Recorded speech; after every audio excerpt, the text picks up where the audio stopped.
소로스가 그러니까 지배적인 시각과 대치될 때 이렇게 돈이 된다는 거죠. 그러니까 지배적인 시각이 뭘까요? 경기 침체가 곧 올 거야. 경기 침체가 오니까 그때 금리 인하 하면 박살나. 경기 침체가 안 오면 어떨 거냐는 거죠. 캠피셔가 했던 말인데 다른 생각을 해야지 기회가 오는 거거든요.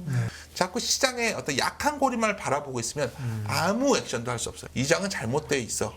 2차 전지가 올라서 올라온 거지 사실은 착시야. 전혀 아닙니다. 이 장의 성격이 결론적으로 실적장으로 바뀌었다는 거예요. 처음부터 기다리셨던 분들도 많은 것 같아요. 바로 모셔볼게요. 이베스트 투자증권 리테일 사업부 윤지호 대표님 어서 오십시오. 네, 안녕하십니까. 안녕하십니까. 오랜만에 봬요. 예, 오랜만에 원래 원따리가 연락 오셨었는데 이상하게 여기 올 때만 되면 이렇게 목소리가 잠겼을 때 오게 되네요. 반갑습니다. 건강 괜찮으신 거죠? 예. 네. 오늘 오랜만에 오셨는데 어떤 얘기 해주시겠습니까? 그냥 오래간만인데 다른데 이제 뭐 이렇게 뭐 강연 같은 거 있어 준비했던 자료 중에서 몇 개 좀 갖고 왔는데 좋아요. 네. 일단 그럴 것 같습니다. 요즘 시장 보시면 네. 이건 뭐 2차 전지만 가고 있는데 이거 뭐야 뭐 이런 생각도 들고 국내에서. 또 네. 하나는 방금 전에 우리가 굉장히 좋아하는 박성현 하이투자증권 그 이코노미스트 네. 일정한 좀 들었어요. 네. 그러니까 다들 원래 중국 좀 기대감이 있었고 그랬는데 이거 뭐냐 뭐 이런 얘기도 나오죠. 그죠? 리오프닝 같은 주식이죠. 아마 제가 저번에 나왔을 때 시장이 좀 괜찮을 것이다. 그리고 미국 쪽으로 가는 섹터를 해야 된다. 아마 그걸 좀 강조드렸을 것 같은데 동일합니다. 시장에서 이제 제가 좋아하는 사람들이 조지 소로스가 있는데 뭐 대표님 아시겠지만 굉장히 좋아하는 문장 중에 하나가 이분이 이제 소로스가 이제 칼포포라는 철학자를 좋아했고 따랐기 때문에 그 사람의 이론에 근거해서 그러니까 지배적인 시각과 대치될 때 이렇게 돈이 된다는 거죠. 여기 보시면 그러니까 지배적인 시각이 뭘까요? 아까 방금 전에 몇 가지 말씀을 드렸는데 시장 자체가 아마 이제 경기 침체가 곧 올 거야. 경기 침체가 오니까 그때 금리 인하하면 박살나. 왜냐면 경기 침체 안 좋아지면 2000년대 보면은 그때 금리 내리면서 주가 박살났거든요. 그게 올 거야. 그게 지배적 시각이었죠. 이게 반대로 가는 증거들이 계속 나오고 있다는 거죠. 그러면 그것도 경기에 대해서 너무 걱정하지 말라가 되는 거고. 딱 요즘이네요. 그렇죠. 그리고 뭐 자꾸만 2차 전지만 있다가 2차 전지도 좋고 조선주도 올랐고 반도체 다 오른 겁니다. 사실 많이 올랐죠. 다 올랐죠. 그러니까 뭐냐면 봤더니 미국 향 수출주들 그게 좋은 거잖아요. 뭔가 중국계 오픈되어 있는 뭐 화장품 이런 것들은 힘든 거고 그것도 지배적 의견과 중국이 좋아져야 하반기 좋아진다 뭐 이런 논리는 틀렸던 거죠. 그래서 그거에 반대되는 근거가 나오고 있는 거고 마지막으로 가장 중요한 거는 결국 기업 실적이 경기 침체 오니까 다 망가질 거라고 했는데 오늘 데이터 몇 가지 보여드릴 텐데 돌고 있어요. 돌고 있기 때문에 그런 것들 말씀드리려고 합니다. 그랬을 때 이제 제가 이제 그 첫 번째 그림을 보여드리면 이제 금리에 관한 거예요. 뭐 이제 하반기 바라보면 이제 방금 전에 좀 약간 일찍 와서 들어보니 아주 중요한 말씀을 하셨어요. 10년 국채 미국 금리가 어디까지 내려갈 수 있겠어? 잘 안 내려가겠죠. 천천히 내려가겠죠. 그러니까 인플레이션이라는 게 과연 주식시장이 반드시 안 좋은 건가요? 어떤 적절한 인플레이션은 그렇게까지 나쁜 건 아니에요. 인플레이션이라는 건 다른 말로 하면 물건값이 비싸지는 게 아니라 돈 값어치가 떨어지는 거거든요. 그렇죠. 돈의 가치가. 돈 값어치 떨어질 때 방법이 뭘까요? 현금일까요? 그렇지 않다는 거죠. 그랬을 때 부동산 경기는 아직 좀 헷갈리고. 근데 이제 굉장히 주는 아이디어가 이제 뭐 스스로 연준 의장이 나는 볼커가 될 거야, 번스가 될 거야. 직접 얘기는 아니죠. 번스는 안 되고 싶어 하는 것 같아요. 근데 이 둘의 차이가 뭘까요? 물론 이 시대와 2000년대는 달라요. 2000년대는 금융정책이 굉장히 다양했어요. 이때는 금리밖에 없었거든요. 맞아요. 그러니까 이걸 비교하면 안 된다. 저거로 그럼 무식한 얘기 하지 마라 하실 수도 있겠지만 제가 드리고 싶은 요지는 이때는 결국 금리가 안정화되면서 광란의 80, 90년대가 열렸었거든요. 광란이라는 표현을 썼어요. 그 당시에 여러가지에서. 그러면 많은 분들이 2000년대 얘기를 하는데 2000년대 제가 뭐 잘못했었나 보네요. 2000년대 보면 2000년대는 오히려 금리 올라갈 때 주가가 초창기에 오르고요. 경기 좋아지면서 금리 올리니까 금리 내리면 주가가 박살났거든요. 그러니까 금리와 주가의 관계가 아주 일방적이진 않아요. 하나의 관계진 맞습니다. 않아요. 사실 주식 투자자는 채권 투자자 아닙니다. 뭐 죄송스러운 얘기지만 주식 투자자는 기업 보고 하는 거예요. 사실 기본적 금리시장은 채권 투자자에 관한 영역이었고 제가 보기에는 그래서 이 사이클이 적절한가 아니면 70년대 물가가 잡히고 나서 이때가 물론 정책은 다르지만 볼커라는 아주 뭐 인플레이션 파이터가 나와서 금리 잡히면서 이 광란의 90년대가 열렸던 거거든요. 네. 그러니까 저는 뭐 역사는 마크 트웨인이 얘기했지 않습니까? 뭐 역사는 똑같이 반복되지 않습니다. 라임이 좀 있다는 거예요. 이번에 라임이 뭘까? 네. 저는 아마 뭐 물가도 잘 안 내려가는 것 같고 그런데 네. 금리가 피시피시도 어느 날부터 3%대 안정화되고 언젠가는 뭐 2%에 갈 수도 있을까 하여튼 보자는 거죠. 네. 뭐 자연스러운 일이 얼마나 네. 온갖 어떤 우리가 생각하는 지금까지 근거들이 흔들리게 될 때 올 것 같아요. 그래서 첫 번째 드리고 싶은 말씀은 너무 금리 하시지 않아도 된다. 좀 따로 갈 것이다. 그렇죠. 뭐 사람들이 이제 가장 많이 나올 거가 장단기 금리 차 갖고서 이제 뭐 경기 침체 확률이라는 네. 거 있어요. 이제 그 뉴욕 연준 네, 건데 네. 그거는 그냥 확률이에요, 확률. 좀 옛날 얘기가 되고 너무 그쵸. 다른 점이 많은 것 같아요. 그러니까 예전하고 너무 달라요. 그래서 예, 예. 그래서 제가 하나 걱정, 뭐 좋은 네. 얘기만 했는데 아마 기저효과 사라지면 물가가 좀 올라오면 그거에 대한 노이즈가 좀 끌 것 같다. 유가 부분에 있어서. 네. 그래서 그 부분인데 중국이 저런데 이렇게 쉽게 올라올까요? 난 중국은 되게 힘들어질 거로 보고 있어요. 요즘 중국은 뭐 다 답이 없다고 다들 얘기하시네. 차나 아까 맨 처음에 소로스 말대로 하자면 뭐 제가 하나 유일하게 잘한 네. 게 올해는 중국 보지 말아야 된다요. 예. 그냥 어제 미국에 진출하는 기업 봐야 되고 중국은 힘들어지고 뭐 여기는 또 정치적 편향성이 개입될지도 모르겠네요. 예, 저희 참고로 저희는 정책하고 전혀 관계없습니다. 전체주의적 체제에서의 오늘 한계가 드러났다고 보고 있어요. 네. 여러 구조가. 그러니까 그거는 해결하는데 꽤 오랜 시간이 걸릴 것 같다. 네. 그래서 첫 번째 얘기고요. 두 번째는 사실 우리 시장 볼 때 일반 투자자가 그렇게 매크로를 자세히 봐야 되나 하는 저는 의구심을 갖고 있는 사람인데 그냥 다른 거 보시지 말고 그냥 원화가 약세로 가냐 강세로 가냐 이거 구조적인 방향을 보는 거니까. 네. 근데 제가 보기에는 달러가 마냥 뭐 달러 강세가 좀 약간 주춤해질 것이 확률이 높고 원화가 강해질 것 같습니다. 원화가 강해지는 게 주식시장에 좋은 거죠? 그러니까 여기서 두 가지가 있어요. 네. 원화가 너무 강해져서 한 1,100원대를 간다. 그럼 수출주가 흔들리죠. 그렇게 안 갈 것 같다. 이게 참 제가 그래서 이거 뭐 골디락스 같은 표현은 적절치 않고 네. 그냥 환시장 입장에서 보면은 그냥 적절한 환율이 유지될 것 같아요. 그러니까 어떻게 보면 살살 내려가면. 그렇죠. 유럽이 괜찮아지면서 네. 중국이 또 발목을 잡으니 네. 이게 뭐 1,300원대 뭐 초반까지는 1,200원대 초반까지 갈 수 있다 보는데 네. 그 이하는 쉽지 않다 봅니다. 네. 그러면 외국인들이 구조적으로 팔 가능성보다는 지금 당장은 채권을 많이 사죠. 네. 워낙 강하니까 많이 사지 네, 않나요, 네. 요즘? 네. 근데 이제 달러 환산 코스피로 보면 그러니까 뭐 제가 굳이 이거는 그냥 뭐 주식쟁이들은 원래 이런 거 좋아하기 때문에 뭐 여기서 도망쳐야 될 단가냐. 네. 너무 막 매일매일 뭐 하반기에는 어떻게 될 것이고 중국의 헝다가 터진다. 헝다 얘기 정말 지겹거든요, 제가 봤을 때는. 이번 헝다뿐 아니라 사실 그 좀 전에도 그런 얘기 했지만 부동산 문제가 중국에 있었던 게 어제 오늘 얘기는 사실 아니잖아요. 우리나라 가계부채도 동일하거든요. 예. 근데 분명한 거는 내수는 힘들다는 거죠. 예, 예. 내수 주식은 피해야 된다는 거고. 그리고 원화를 좋게 봤을 때 그것도 글로벌 경기 돌면 선행지수 돌면 워낙 강해졌다. 네. 이 그림 보여드리면 뭐 다 알 것 같고. 네. 그래서 상단을 크게 열 수는 없는데 자본 총계가 들어올 때마다 상단을 열 수가 있거든요. 지금 현재 네. 한 배는 뭐 1분기 거 들어왔으니까 한 2,228이 한 배 정도인데 뭐 한 배를 굳이 이렇게 딱 규정해 놓은 거는 뭐냐면 우리도 ROE 레벨 보면은 한 배 넘기는 참 쉽지 않거든요. 그런데 네.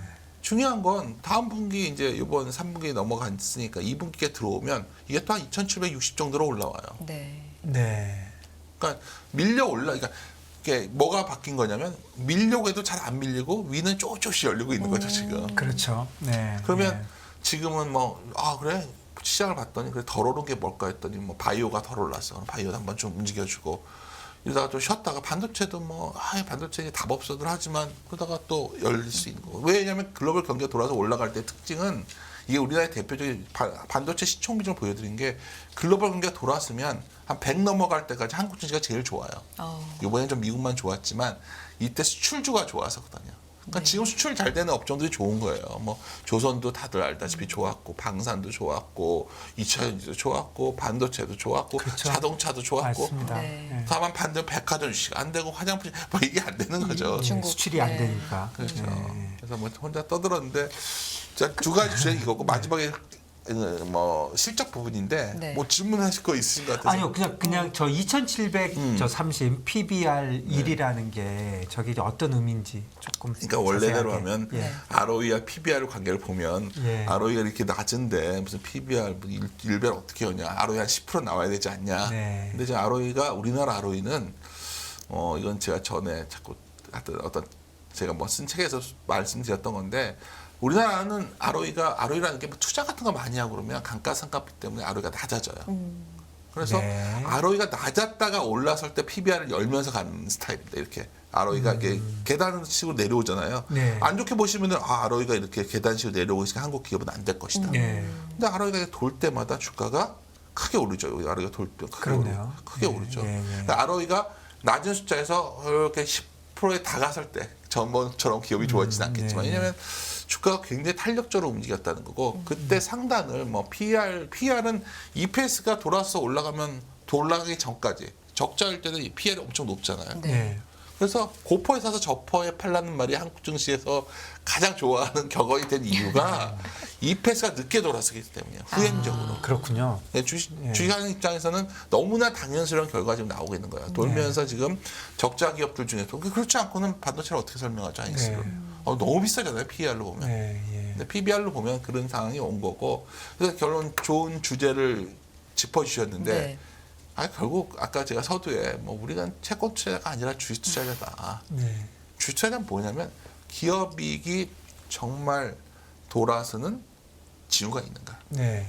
이거에 대한 질문하면 돼요. 그러니까 제가 지금 필요한 질문은 이거거든요. 네. 방향이 돌아선 섹터가 뭐고 방향이 돌아선 종목이 뭐고 이걸 이번 실적 시즌에 확인하면서 계속 차별화될 거예요. 네. 그러니까 제가 자꾸 이제 요즘 이제 어디 강연을 갔더니 정말 질문이 2차전이밖에 없더라고요. 그래서 네, 뭐 많이 올랐으니까요. 제가 네. 뭐라고 그러냐면 그럼 반도체 후공정 업체들도 좋았고 네. 그거는 왜냐면 후공정 시장이 커졌으니까 네. 또한 조선도 좋았고 맞습니다. 기계업체도 좋아요. 네. 왜냐하면 네. 자원 개발을 중국과 사실 결별하니까 뭐 일본의 상사 주식도 좋았던 거고 네. 우리나라에서 굴삭기들 좋았던 네. 거고 그러니까 이런 식으로 뭔가 지금 글로벌 시장이 열리는 쪽이 좋아지는데 그래서 실적이 어떠냐. 근데 제가 여기서 때 항상 드린 말씀이 글로벌 유동성 블룸버그 보면은 이제 각국의 M2 증가를 모아놓은 데이터예요. 제가 네. 굉장히 좋아하는 데이터인데 네. 이게 돌았으면 하여튼 수출을 증가율이 돌아서더라는 거죠. 네. 뭐 지금까지 그랬으니까 미래에 반드시 기대한 보장은 없지만 뭐 명색이 애널리스트이기 때문에 오랫동안 즐겨서 참고했던 데이터예요. 네. 저희 입장에서는 굉장히 신뢰하는 데이터인데 네. 이게 돌아섰어요. 지금 동그라미 쳐진 여기 부분인가요? 보시면은 어디? 이게 글로벌 네. 유동성이 얕은 네네. 파란 이건 플러스 가 있잖아요. 아하. 수출 네. 증가율은 아직 마이너스지만 네. 그러니까 이게 작년 10월에 바닥을 쳤어요. 네. 그러다가 네. 연초에 0을 넘어가더라고요. 네. 그럼 네네. 플러스가 돈 거죠. 이제 마이너스로 안 간다는 거잖아요. 네네. 그럼 이게 무슨 말이냐면 한국의 수출 증가율이 1월 달에 마이너스 16.6%였어요. 네. 전년 동기 대비. 맞습니다. 여하튼 6월에 마이너스 6% 아닙니까? 네. 그래서 곧 있으면 수출 증가율이 플러스로 돌 거라는 거죠. 제 말은. 네. 뭐 이게 다시 보장할 수 있냐를 제가 못하겠지만 수출이 돌고 있다는 거죠. 당연히 그래서 수출주가 올라온 거예요. 네. 이거는 계속 반복해서 아마 저번에 여기 또 아마 나와서 동일한 얘기를 했던 네. 데이터인데 수출이 돌면 매출이 도는 겁니다. 그래서 저는 금융을 뺀 매출을 봐야 되니까 비금융 매출 전년 대비 증가율이 작년 4분기가 저점이었다 보고 있어요. 네. 그러면 기업을 바라볼 때 지금 뭘 보는 거냐면 매출 늘어나는 걸 봐야 돼요. 네. 매출이 늘어나고 있는 거는 이제 좀 있으면 이 매출 돌고 그다음에 이익 도는 흐름이 나오기 시작했던 거고 그런 주식들은 이미 달려가고 있어요. 달려간 지 네. 꽤 됐어요. 근데 사람들이 자꾸 제가 이제 처음에 말했지만 여기서 잠깐 뭐 금리가 어떻게 될 거야? 뭐 이거는 채권 투자자의 영역으로 좀 넘겨두고 이거에 집중하면 상당히 기회의 땅이거든요. 지금 계속 한 5, 6개월째 진행이 되지만 하반기에 와도 동일하게 이제는 이래서 이제 물가가 잘 안 내려갈 거니까 또 고민, 또 중국이 터질 것 같아서 고민. 뭐 이거에 시간 낭비하시지 말라는 얘기고요. 그 다음에 이제 중요한 건 그래서 무역 수지가 돌면 시장이 강세로 갈 텐데 더 강하게. 여하튼 아까 말씀드렸지만 수출 돌고 매출 돌고 그 다음에 이익이 돌아야 되는데 하여튼 컨센서스가 돌아섰어요. 네. 애널리스트 추정치들이 급격히 돌고 있어요. 그러면 뭐 애널리스트가 이걸 맞추냐 틀리냐는 제가 논의할 주제는 아니고 어쨌든 데이터에 의해서 하시는 거니까. 왜냐하면 네. 컨센서스가 매우 후행적입니다. 네. 잘 기억해 보세요. 네. 주식이 막 빠지고 나서야 애널리스트의 컨센서스가 내리잖아요. 네. 그래서 막 욕하잖아요. 애널리스트들 뭐 뒷북 친다. 이익을 돌릴 때도 뒷북을 쳐요. 네. 원래 그런 거예요. 원래. 네, 원래 애널리스트 그렇지 않습니까, 대표님? 이렇게 하면 주식이니까 이게 너무 당연한 건데 왜 이걸 갖고 뭐라고 하지? 그럼 지금 올리기 시작했다는 거는 EPS 기준으로 12개월 뒤에 EPS를 기준으로 PR이 비싸 보였던 게 고포에서 저포로 떨어지죠. 올라가니까. 고포에 사서 저포에 팔아가 작동되고 있는 겁니다. 네. 그래서 뭐가 돌아나 봤더니 이익을 봤더니 네. 요즘 또 반도체, 자동차, 운송 이게 항공주 같은 거거든요. 네. 철강 이게 포스코 있어가지고 그래요 요즘. 네네. 네. 기계, IT 하드웨어 이게 이제 최근 전장 때문에 그런 것 같고 네. 또 이런 것들이 많이 돌고 있어요. 그러니까 이쪽에서는 뭔가 이 컨선으로 보면 하여튼 기여도 봐도 상당히 좋아지고 있고 여기 보면 종목들 적어놨는데 이게 뭐 좋다가 아니라 최근에 좋아졌던 것들. 네네. 네. 하여튼 철강 쪽은 포스코홀딩스가 어마어마하게 왜 이렇게 에너지들이 많이 넓히는지 모르겠어요. 하여튼 여러 가지 이유가 있겠죠. 5월 말 이게 3기 변화를 봤더니 여전히 이런 쪽도 운송, 뭐 기계가 진짜 계속 좋더라고요. 네. 그래서 제가 유틸리티는 한정 같은 게 이제 최악은 네. 벗어났다 정도, 네. 뭐 한데 좋다를 떠나서 그래서 제가 이걸 왜 보여드리냐면 시장은 이런 식으로 반영해 가고 있다는 걸 보여드리는 거예요. 네. 많은 분들이 좀 시장에서 제일 제가 며칠 안 돼가지고 저번 주에 어디 뭐 조그만 모임에 가서 강연을 했는데 나중에 질문이 있으신가 했더니 정말 2차전지밖에 안 제가 그날 굉장히 멘붕이었어요. 네, 제가. 시장에. 네, 그래서 요즘은 뭐냐면 2차전지를 갖고 있는 사람과 없나 2차전지 좋죠. 수출의 핵심이니까. 근데 수출 2차전지가 있는 사람과 없는 사람은 수익률 차이가 엄청날 것이다. 근데 아니에요. 다른 쪽도 굉장히 좋은 게 많았다는 네. 거죠.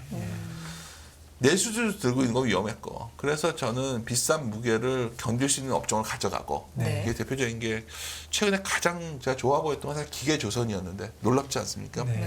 정말 올드한 이런 산업이 그러니까 기계도 다 안 될 줄 알았는데 좀만 아까 제가 계속 오늘 반복해서 말씀드리는 게 저는 태통 투자자가 조언하는 게 아니라 주식 투자를 조언합니다. 말씀드리는 게 네.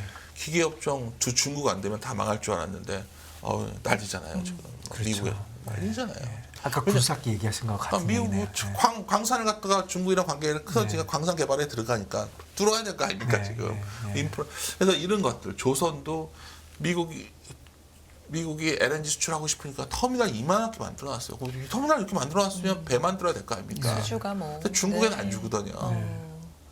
우리나라 수출가 대박 산업이 난 거예요. 근데 뒤따라가면서 에너지가 올리고 있지만 또 이런 거는 다들 이제 외면하고 있죠. 사실. 네. 그래서 뭐 예를 드는 거고.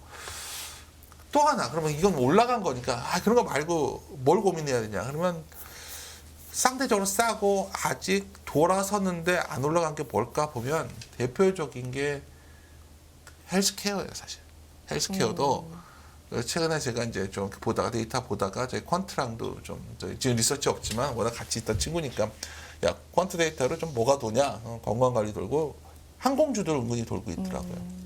그리고 좀 그 IT 소프트웨어에서도 약간 빅게임 영역인 것들 뭐 그런 것들 돌고 있는데 하여튼 제가 봤을 때는 이 두 가지들이 건강관리와 항공 쪽, 운송 쪽이 상당히 긍정적으로 돌고 반도체는 당연히 턴어라운드 하는데 이걸 약간 좀 앞서 달려갔고 특히 여기에선 장비 쪽은 매우 빨리 달려갔어요. 반도체 장비. 그렇죠. 엄청났죠.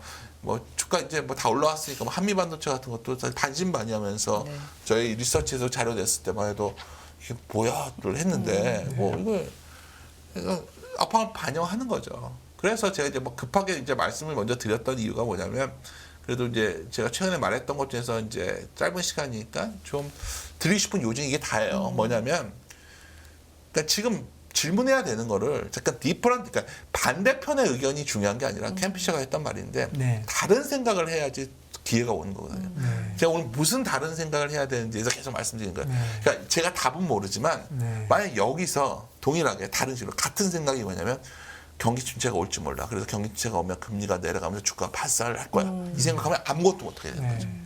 왜냐하면 금리는 내려갈 거니까. 왜냐하면 물가가 잡히면서. 그게 언젠가는. 네. 뭐 80년대가 그랬으니까 여기 80년대가 네. 2000년대는 금리를 내리는 순간 주가가 이렇게 박살나잖아요. 네. 금리를 내리면 박살났었어요. 네. 근데 80년대면 금리가 안정화되면서 금리가 내려오면서 주가가 올랐죠. 뭐 이때처럼 안 가요. 이때처럼 네. 저금리를 안 갈 거로 네. 보고 저는 상당한 수준의 물가가 유지될 거로 보는 입장입니다. 이제 나중에 이제 여러 가지 대표적인 게 적절한 고용이 얼마에 대한 논쟁이 나올 것 같아요. 자연 실업률이 얼마냐.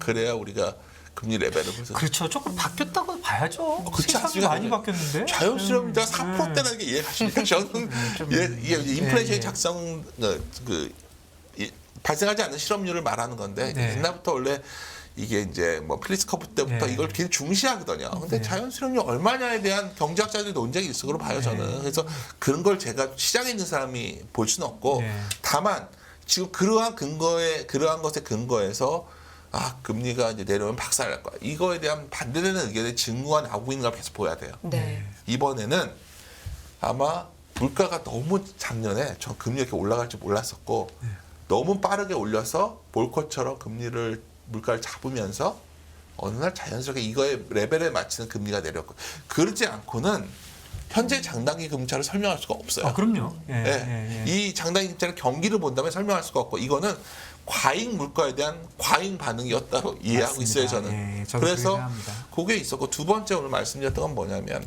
결국은 우리가 이제 우리 증시라는 게 기본적으로 환의 흐름을 보는 건데 글로벌 경기가 돌고 있냐에 관한 거예요. 그러면 네. 얼마나 강하게 도냐 약하게 도냐 다음 문제고 돌고 있다. 선행수를 봤을 때. 그럼 여기서 무슨 거냐면 지배적 의견은 그래도 기다리면 경기 침체 오네요. 지금도 의견들 보면 제가 이제 깜짝 놀래요. 많이 바뀐 줄 알고 이제 자료 봐요, 제가. 저도 보던 자료들이 있어요. 전형적인 경기 침체 얘기가 다. 예. 그래서 이게 지배적 의견이 바뀔 것이다. 예. 아마 뭐 용어가 뭔지는 중요하지 않아요. 그래서 그런 게 중요한 게 아니라 아마 경기에 대해서는 약간 좀 스무드하게 지나가고 났더니 뭐 이런 거 이거 정말 소설입니다. 작년에 경기 침체였다. 뭐 이런 얘기가 나올 수도 있는 거죠. 예, 항상 그러는 거죠. MBR 그렇지 않나? 항상 그러는 거죠. 예. 몇 번 당해보면 압니다. 예. 지나고 나서 봤더니 예. 아이씨, 뭐야 이게. 그때가 저점이었네. 이렇게 네. 하는 거죠. 예. 그럴 수가 있다는 거예요. 네. 지금 두 번째. 마지막으로 기업이익 측면에서 보면 한국은 글로벌 경기가 돌아왔을 때가 제일 모멘텀이 강해요. 뭐로? 그때 잘 팔고 있는 수출품으로. 네. 근데 지금은 분명한 거는 그냥 너도 나도 다 중국 했단 말이에요. 네. 뭐 중국에 리오프닝 되면 중국 연주가 될 것이고. 근데 과연 지금 그쪽으로 되겠냐는 거죠. 뭐 왜냐하면 중국이 예전보다 훨씬 자기들도 경기 부양해야 자기 기업들 물건 사게 해야지 뭐 우리 거 하게 하겠어요. 그래서 제가 봤을 때는 미국향 수출인 것들 저번에도 한번 보여드렸을 네네. 텐데 그러니까 계속 역전될 거로 봐요 저는. 근데 재밌는 건 원래 중국이 탑이 아니었어요. 원래 미국이 가장 30%였어요 우리나라 70년대 수출 비중이. 네. 그게 12%까지 내려갔다가 그렇죠. 다시 올라온 거예요. 네, 지금 얼마나 됐죠? 이제 다시 이제 19, 18에 서로 부닥치고 있어요 중국과 미국이. 그래서 곧 역전되겠네요. 근데 사람들은 그렇게 안 보죠. 다시 네. 중국이 회복돼야지 우리 수출 기업이 된다. 뭐 이런 논리가 지배적이죠. 네. 근데 제가 그랬을 때 항상 반론하는 게 뭐냐면 중국 하면 중국 관련주 뭐 있었죠. 화장품 있죠. 화장품도 중국 일변도의 기업들은 안 되는데 다른 건 잘 돼요. 대표적인 제조업이 뭐가 있어요? 자동차예요. 중국에서 자동차 안 팔면 망할 줄 알았는데 전 세계에 나가서 세계 점유율을 획득했어요. 그리고 뭐 엔터 기업도 있었고 또 뭐가 있을까요? 화장품도 중국 외 지역 수출하는 것들은 괜찮아요. 예, 그런 것 같더라고요. 예. 그러니까 판단의 기준을 뭘 바라보냐는 거예요. 지금 자꾸 여기서 이제 뭐 진짜 조심스럽지만 저는 뭐 비관론, 낙관론 이런 거 네. 별로 안 좋아하는데 자꾸 시장의 어떤 약한 고리만을 바라보고 있으면 아무 액션도 할 수 없어요. 오늘도 아마 그래 이제 요새 가장 아마 되는 게 이 장은 잘못돼 있어. 2차 전지가 올라서 올라온 거지 사실은 착시야. 전혀 아닙니다. 이건 잊지 마십시오.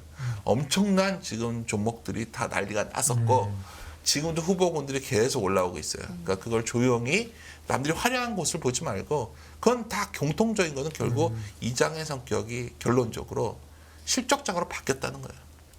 네.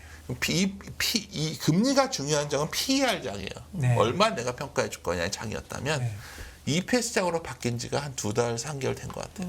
그래서 그런 측면에서 좀 바라보시면 뭐 오늘도 미국 올랐는데 이런 거가 제일 안 좋은 접근이거든요. 미국 올랐는데 우리는 미국에 오른 거랑 우리는 비슷한 게 뭐가 있을까? 미국의 은행주 올랐다고 우리나라 은행주가 오를까요? 미국의 은행주는 돈을 많이 벌고 우리도 돈을 많이 벌지만 우리는 알다시피 가계부채 비중이 높은 상황이어서 네. 은행주가 그 정도 배당 주나요?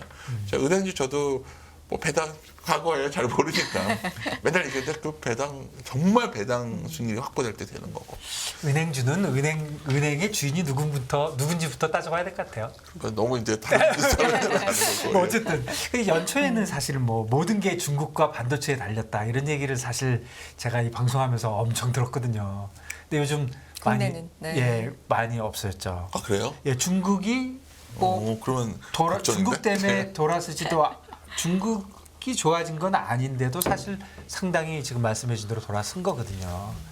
그러니까 우리나라 기업들이 많이 체질 개선을 했다, 잘 쫓아갔다 이렇게 봐야 되겠습니까? 제가 그랬을 때 가장 우리가 증거로서 우리가 바라봐야 되는 네. 게 그러니까 저는 이거 좀 사람들 지겨워하실 것 같은데 저는 걸그룹을 되게 좋아해요. 그러니까 듣는 것도 좋아하고 네. 다 그냥 좋아합니다. 다 좋아해요. 근데 제가 이거 항상 말씀드리는 옛날 미스 A라는 그룹은 중국 멤버가 둘이나 있었어요.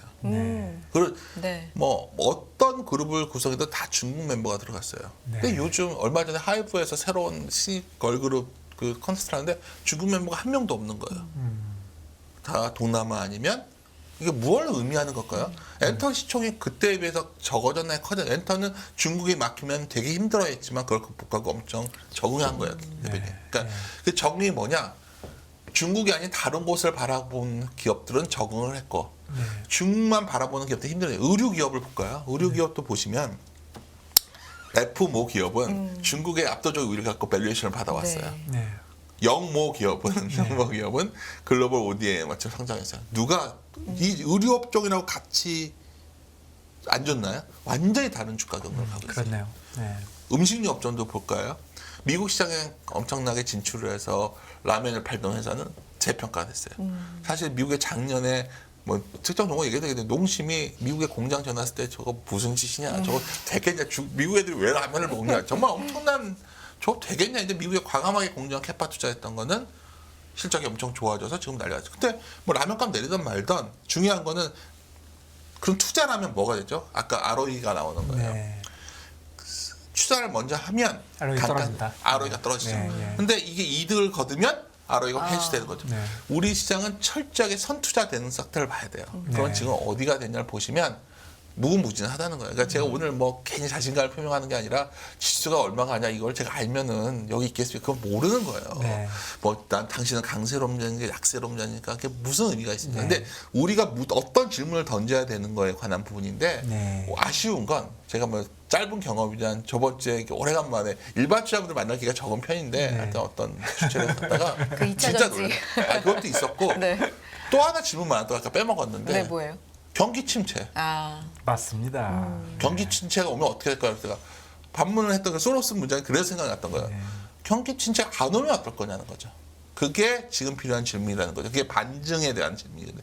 작년에 하도 금리 때문에 모든 사람들이 매크로만 보니까 이제 경기 침체 얘기가 너무 많이 나왔던 그러니까 거죠. 그 얘기도 많이 하시길래 제가 사실 이런 얘기는 안 하고 그때는 나 경기 침체 올지 않을지 저는 모릅니다 이렇게 했는데 네.